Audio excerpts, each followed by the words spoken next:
Chuck, I think we're going to wait for it. Okay. Oh, we got more coming. Thank you for coming, everybody. What? Okay.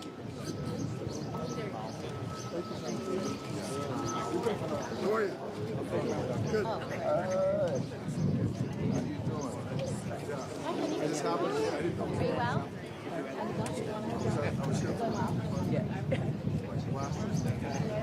Okay, we ready? Still a couple moments.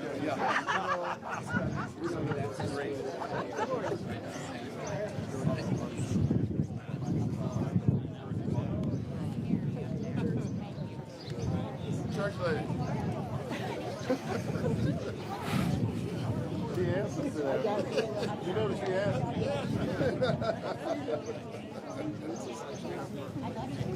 Is everyone here? Okay, I want to welcome my Senate colleagues and my House colleagues here today to talk about Trump's first 100 days. Donald Trump's first 100 days can be defined by one big F word: failure. Failure on the economy. Failure on lowering costs. Failure on tariffs. Failure on foreign policy. Failure on preserving democracy. Failure on helping middle-class families. Today's new economic news showed that Donald Trump is running the American economy the way he ran his family business, into the ground. Into the ground. On tariffs, what a failure. It's a policy that's in total chaos. One day says one thing, one day says another thing. Maybe this country has tariffs, maybe this country won't. Even his policy advisors are at a loss to explain what he's doing. And as a result, instead of all of us in the world going after China, China now has allies all over the world going after us. Tariffs, a failure. On costs, Donald Trump said on day one he'd lower costs of American families. They are up and up and up. And the tariffs are making it worse. Costs will go up for about $4,000 for the average American family.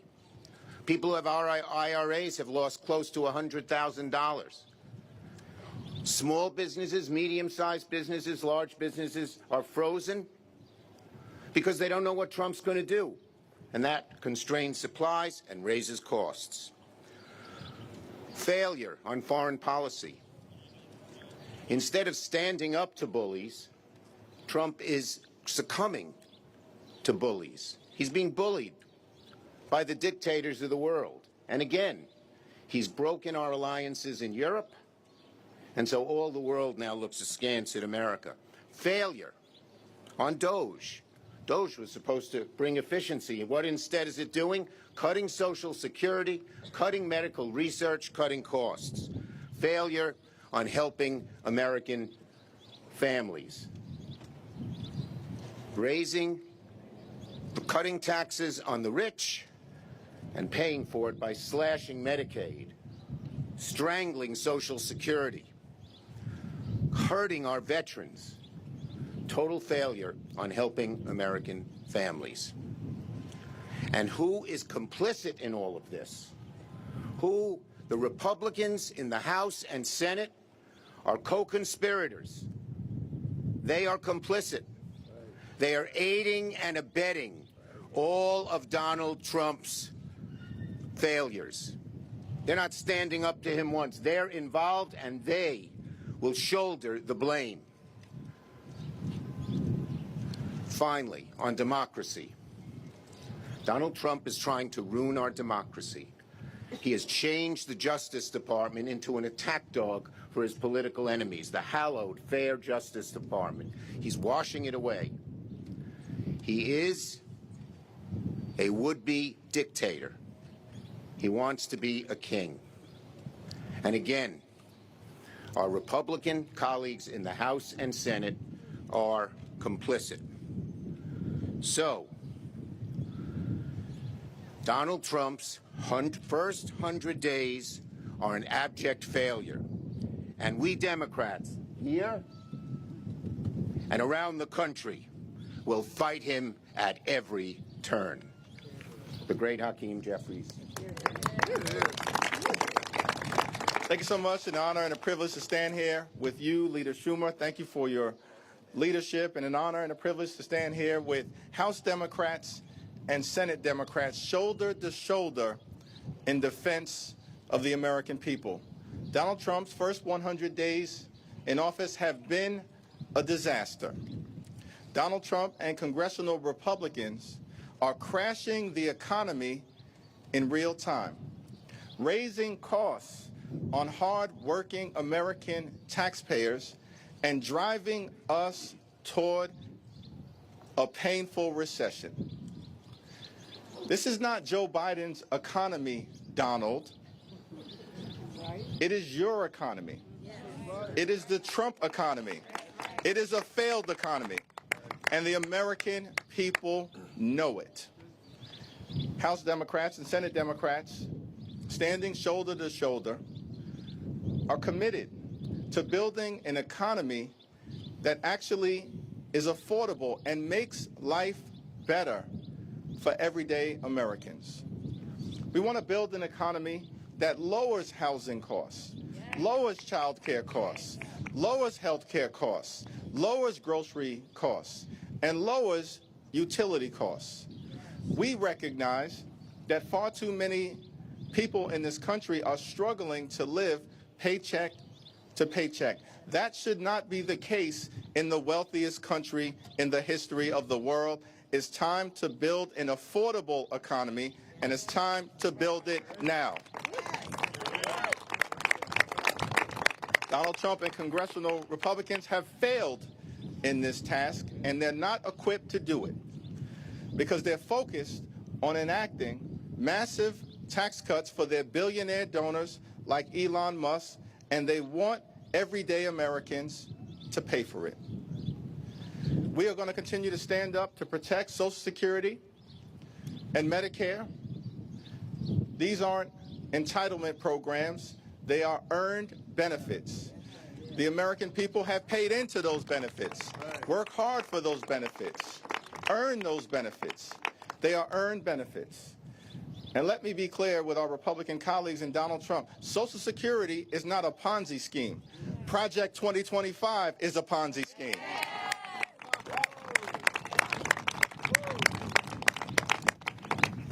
We're going to stand up in defense of the health care of the American people. It is outrageous that Donald Trump and congressional Republicans are trying to enact the largest cut to Medicaid in American history. They will hurt families, hurt children, hurt seniors, hurt women, hurt veterans, and hurt disabled Americans. Hospitals will close, nursing homes will shut down, and people will die. This budget that Republicans are trying to jam down the throats of the American people at the direction of Donald Trump is unconscionable, unacceptable, and un-American. And Senate Democrats and House Democrats are going to do everything possible to stop this reckless budget in its tracks and bury it in the ground, never to rise again. Yes. Lastly, we have a message for our Republican colleagues. The House and the Senate are separate and co-equal branches of government. We don't work for Donald Trump. We don't work for Elon Musk. We don't work for far-right extremists. We work for the American people. And it's time for you to start acting like it or step out of the way so we can build the type of America that allows every single person in this great country to thrive. It's now my great honor to yield to the great Reverend Dr. Senator Raphael Warnock from the great state of Georgia. Good job, Mike. Good job. It didn't take us long to see what this Trump administration is all about. This is the worst first 100 days that this country has seen in a very, very long time. We are witnessing an all-out assault on our Constitution, an all-out assault on our norms and our values, an assault on the pocketbooks of ordinary people, but in a real sense, an assault on the spirit of the American people. They are trying to convince us that our neighbors are our enemies. We should know better than that by now, and we do. We went through a deadly pandemic in which if my neighbor was sick, while she was sick, I was potentially imperiled because it was an airborne disease. That didn't make my neighbor my enemy. That means I have an invested interest in my neighbor's health care, in my neighbor's ability to be covered. And so while there are politicians who want us to be wary of our neighbors, we ought to be wary of politicians who want us to be afraid of each other. They're trampling due process, striking fear in communities all across our country. They're firing the federal workers who serve our veterans. Many of them are veterans themselves. They have had the honor necessary to fight for us. And then they come back and they've got to fight with us to get ordinary respect for the work that they've already done and the work that they're trying to do. They're trying to shut down Social Security offices in Georgia and all across the country, drinking water safety offices. And why are they doing all of this? They're doing all of this in order to pay for a tax cut for billionaires, all the while adding billions of dollars, trillions of dollars over time to our national debt. But here's the thing that they're really trying to do. They are trying to weaponize despair. They're trying to so beat us down that we will be too soul weary to fight, and it's our job to prove them wrong. This country does not belong to the people in power. The power is in the people. And so I want the American people to be clear that we are fighting. In many ways, you will see our fight. Sometimes you will not see what the fights that we're engaged in, but know that we're fighting for ordinary people. Because we believe that if you center the people rather than the politics, you have a chance at getting the public policy right. That's right. And so we invite our Republican colleagues to join us. The doors of the church are open. The time is always right to do what's right. It's never too late to be on the right side of history. That's right. And so we want you to rise up to this moral moment and to recognize that we will not give in to wannabe autocrats who want to convince us that they have already won. If they can convince you that they've already won, then you won't fight. You won't raise your voice. The great Andy Young, who's now in his 90s and is a great source of wisdom for me, tells a story of how after they had passed the civil rights bill into law, Dr. King and his team went to visit with President Lyndon Baines Johnson. And Dr. King said to President Johnson, I need a voting rights law. My people are being disenfranchised, and we've got to pass a voting rights law. And the president said, Martin, I agree with you, but the sad political reality is I don't have the power to do that right now. I just passed a civil rights law.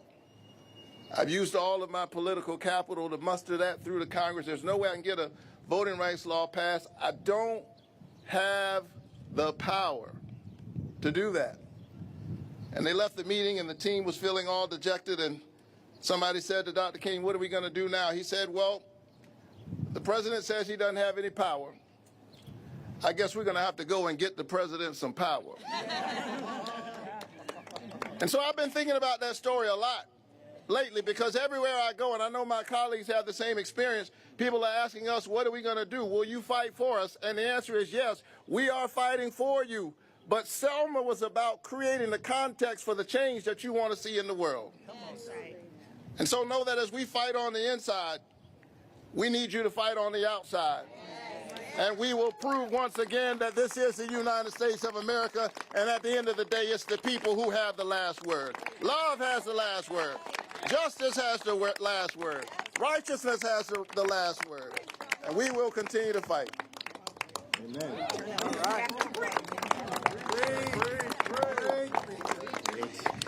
Thank you so much. What an honor and privilege to be here with Leader Jeffries, Leader Schumer. Thank you for bringing us together, and with my incredible Democratic colleagues in the House and the Senate, fighters, each one of them.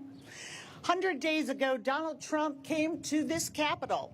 He swore an oath, spoke to the American people, and promised to bring down prices. And then he started a trade war with our allies, and prices went up. He said we'd be a rich nation again.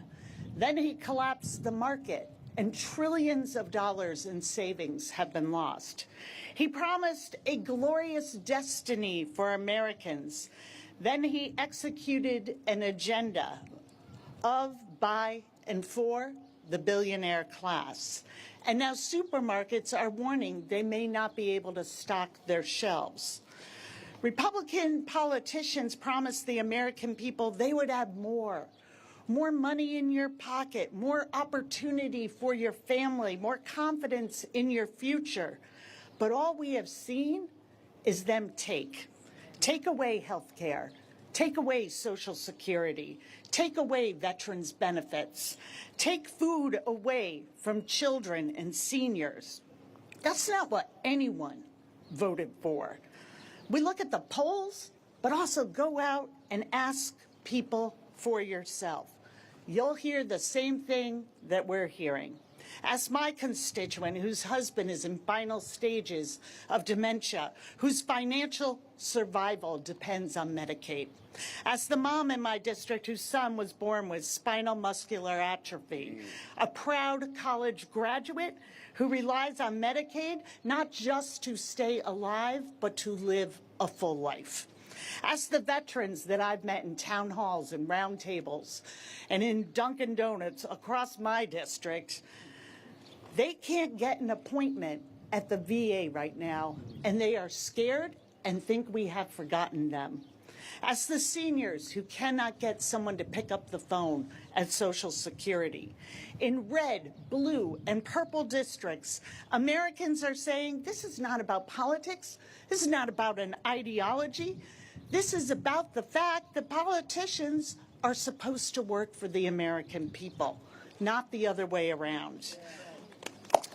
And we see the Republicans in Congress choosing their careers, their political survival over that of their constituents, listening to Donald Trump and Elon Musk and their donors instead of their own voters. Their voters are speaking clearly. They oppose tax cuts for the rich. They oppose cuts to Social Security. They oppose cuts to veterans' benefits. They want the representatives they elected to lower their cost of living, to make sure they can afford groceries, go to the doctor, and stay in their homes. Whether or not Republicans are listening to their voters, Democrats are. We see them, and we see a system that punishes those who work the hardest to benefit those who have the most. And we're here to offer a different path. We're here to fight for the America that Americans want, with more opportunity, more wealth, and more power for working families. That is the fight that we're in. That is our commitment to Americans. And I am so proud to be here today and yield to my good friend, the Senator from Delaware, Senator Lisa Blunt Rochester. Thank you, colleagues. All right. Leader Schumer, Leader Jeffries, thank you for gathering us all here today on this beautiful, beautiful afternoon. As a former member of the House of Representatives, the House members, and as a new member of the United States Senate, I have to say to everybody, I don't know about you, but when I look back and see this crowd, this is a beautiful sight to behold. Yes. Democrats coming together across the Capitol. So I start off by saying, it's good to see you. It's good to be with you. It's good to be in the fight together. All of us represent millions of Americans across this country, from every single corner of this country. We have constituents who may have different voices, may look different, may have different beliefs, and face different challenges every day. But there are two things that we are united on. One is that we love this country. Yeah. Get that straight. We love this country. And for so many of our constituents, and for us, we feel a sense of urgency in this moment. 100 days. Some of you may recall, if you know me, that in 2016 I was elected, having never run for anything in my life. And I came to the House of Representatives in the minority. Right, Speaker Pelosi? I was in the minority. I came with Donald Trump. And so for me, this is not new. We made sure that every attempt to repeal, replace, tear up the Affordable Care Act, we did not let that happen because the people did not let that happen. Right. And today, I am here as a United States Senator in the minority, temporarily. I'm going to say that again, temporarily. Temporarily. And also with Donald Trump. And I have a message to my Republican colleagues. When I first came in, the word was unprecedented, but now the words are uncertain, chaotic, confused, and corrupt. Yep. Those are the words. And so to my colleagues on the other side of the aisle, I say on this 101st day, there is an adage, the truth shall set you free. The truth shall set you free. 100 days into this presidency, we've gone from 3 years of solid growth in our economy to the steepest decline that we've seen since the pandemic. That's the truth. Groceries are up, retirement savings are down. That's the truth. Outbreaks of measles and the avian flu, that's the truth. Right. It costs more to build, buy, or to rent a home. It's the truth. American citizens, including 2-year-olds and kids with cancer, are being deported without due process. Wow. That's the truth. There are wars around the world. There's chaos at the Pentagon, and our allies are losing trust in us. Anybody remember Signalgate 1 and the sequel Signalgate 2? And don't forget the Department of Inefficiency, breaking our government while they're stealing your data. It's been a long 100 days, but make no mistake, Democrats are going to continue to fight. And each of us must do our part in this moment. We will sit in, right, Corey? Yeah. To protect Medicaid and the millions of Americans who rely on it. We will stand up for justice and the rule of law and due process. We will march for our rights. And across the Capitol and across the country, we will lock arms against hate, corruption, and darkness. We do this because this is our country. We do this because this is our democracy. And we do this because we recognize that we are all in this together. We are all in this together. And so I close with the song, but I'm not singing.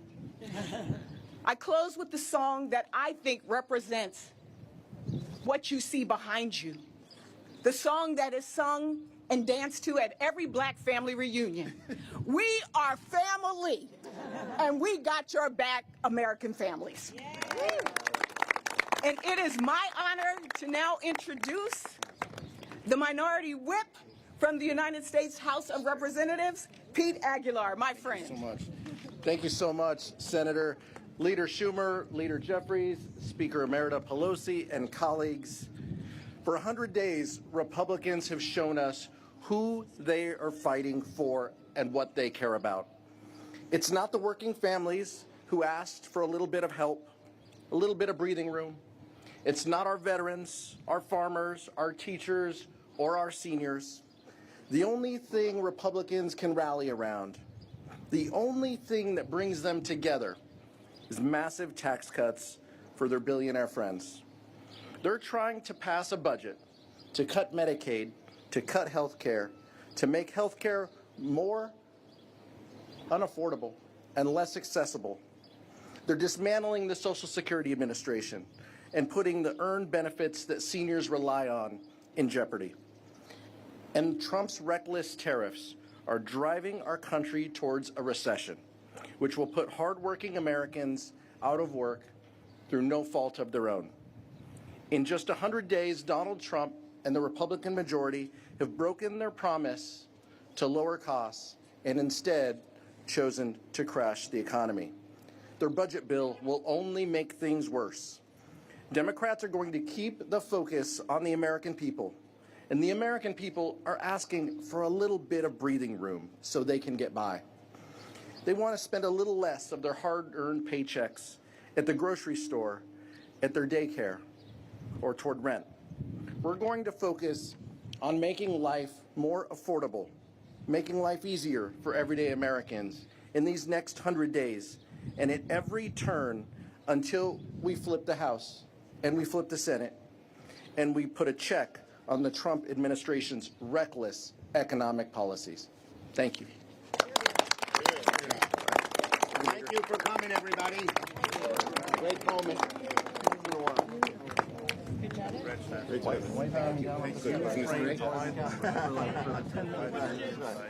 How are you?